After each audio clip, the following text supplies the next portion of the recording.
C'est avec un immense plaisir que je prends la parole ce lundi 3 février 2020, jour choisi de commun accord par l'Autorité de protection des données personnelles et Facebook pour organiser la présente rencontre autour de la problématique de la protection des données personnelles. Les multiples et multiformes applications issues des technologies de l'information et de la communication numérique permettent des échanges de données de toute nature qui ont incontestablement transformé le monde des affaires, du travail et même les administrations publiques.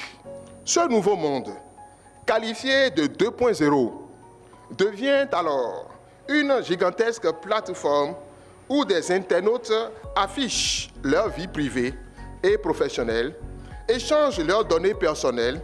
Je ne doute donc pas un instant que nos échanges permettront une véritable prise de conscience individuelle et collective de la nécessité d'une meilleure protection des données personnelles et de la vie privée.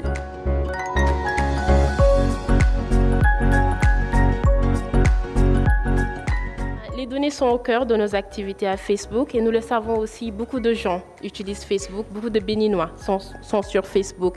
Et nous tenons aujourd'hui, à travers cette journée, marquer notre intérêt et puis aussi vous montrer l'importance de la protection des données pour notre entreprise. Nous savons, vous savez, que les données vont être au cœur de l'organisation de notre société à l'avenir. De la même manière que les policiers protègent et les juges protègent notre société, il faut que quelqu'un protège nos données. La principale mission de l'APDP est de veiller à ce que l'informatique soit au service du citoyen et ne porte pas atteinte à l'identité humaine, aux droits de l'homme, à la vie privée. L'autorité de protection des données à caractère personnel a le pouvoir, lorsqu'elle remarque une violation des principes du code, de prononcer des injonctions, de verrouiller les fichiers contenant des données à caractère personnel, de prononcer des avertissements ou des mises en demeure. Alors, lorsqu'on parle de protection des données chez Facebook, on a une approche qui est basée plutôt sur plusieurs principes.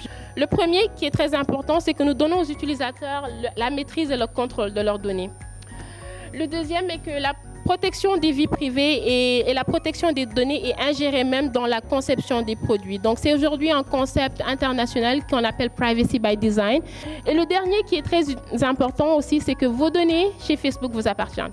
Les données n'appartiennent pas à Facebook. Ce que vous mettez sur la plateforme de Facebook, photos, vidéos, commentaires, numéros de téléphone, etc.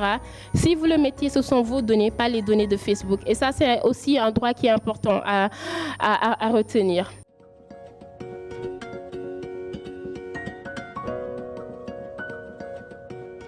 Je ne vous apprends rien quand je dis que les données sont au cœur de notre monde qui tend vers le tout numérique. Dans ce monde hyper numérique, il y a les données partout. Des entreprises comme Facebook collectent, traitent beaucoup de données. Et donc, c'est quelque chose qui touche à la vie privée.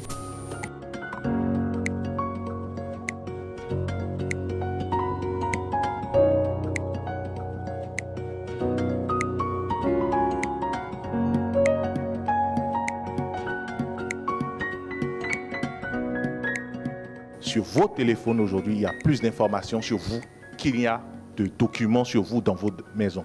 Face à l'évolution donc de cette technologie toujours plus friande d'informations sur nous,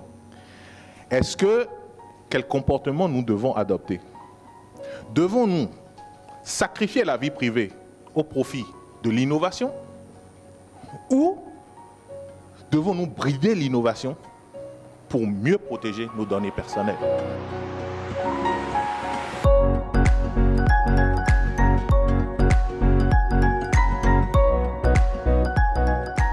Madame Ndiaye, je voudrais vous dire un grand merci. Vous avez joint l'acte à la parole et je pense que je ne trompe pas les secrets et que chacun vit comme une réussite ici.